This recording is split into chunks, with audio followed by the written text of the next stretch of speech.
ከአዲስ ሰው ጋር ስተዋወቅ በጌታ መሆኑን ከነገረኝ በኋላ የምጠይቀው ጥያቄ አለኝ። እኔ የት ነው የምታመልከው ብዬ ነው የምጠይቀው። አንዳንዱ ይነግረኛል፣ ርግጥ አድርጎ ይነግረኛል። አንዳንዱ ደግሞ በቃ በተመቸኝ ቦታ ገባለሁ ይላል። ይሄ አደገኛ አካሄድ ነው። በቃ የታየው ቦታ ሁሉ ጎራ ይላል። ይሄ ለእድገት አይመከርም፣ ለጤናማ እድገት አይመከርም። ይሄ እና እንደዚህ የሚኖሩ ሰዎች እረኛቸው ማን እንደሆነ መናገር አይችሉም። በእረኝነት ስር ነው የምናድገው።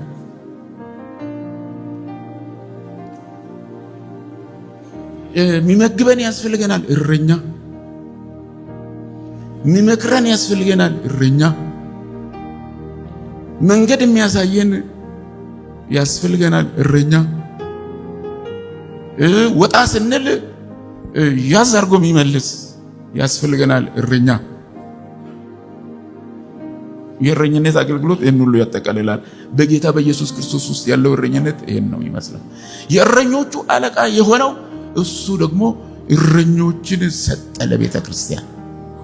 እረኞችንና አስተማሪዎችን ሰጠ። ልክ እሱ ያደረገው እነሱ ያደርጉ ዘንድ። በዚያ እረኝነት ስር መግባት በጤና ለማደግ ይጠቅማል። በቂ ምግብ እየተቀበሉ በጥንካሬ ለማደግ ይጠቅማል።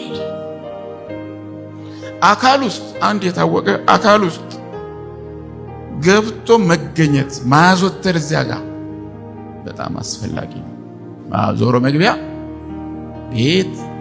ቤቴ እዚህ ጋር ነው የምንለው ያስፈልገናል።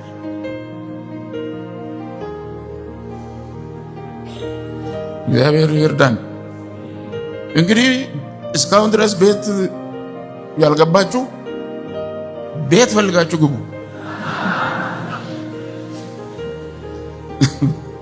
ጥሩ አይደለም በየቦታው መገኘት።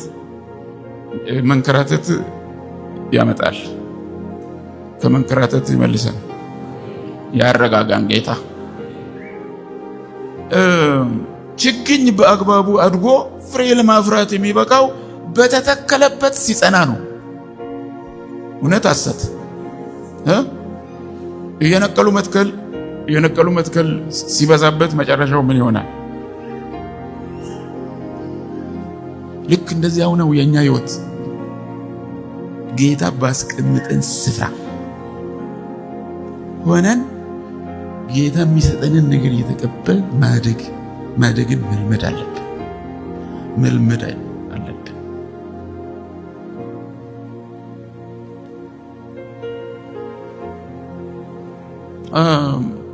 አሁን በቃ በየቦታው ጎራ ማለትም ሳያስፈልግ በቃ በየሳሎናችን ያለው ቴሌቪዥን አለ አይደለ? የቻናል እየቀያየርን እንገባበታለን።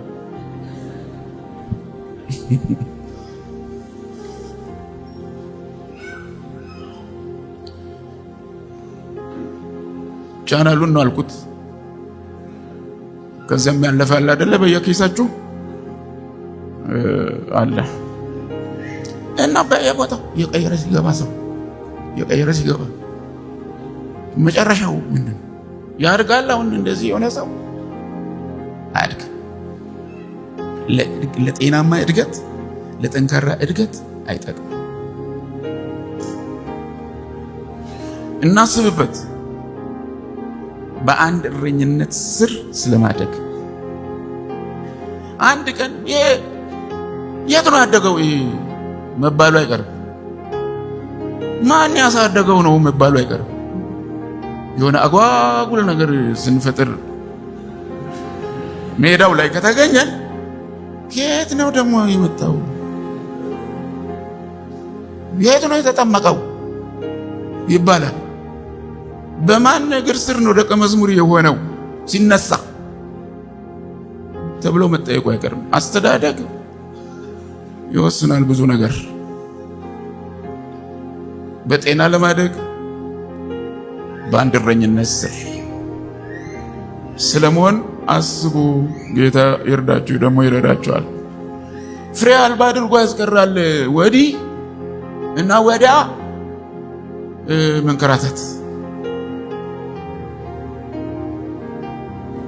ቋሚ ስትሆኑ ስር እየሰደዳችሁ ደግሞ ወደ ላይ እየጨመራችሁ ታድጉና መጨረሻ ላይ ፍሬ ይታይባችኋል። ችግኝ አይነቃቀልም ብያለሁ።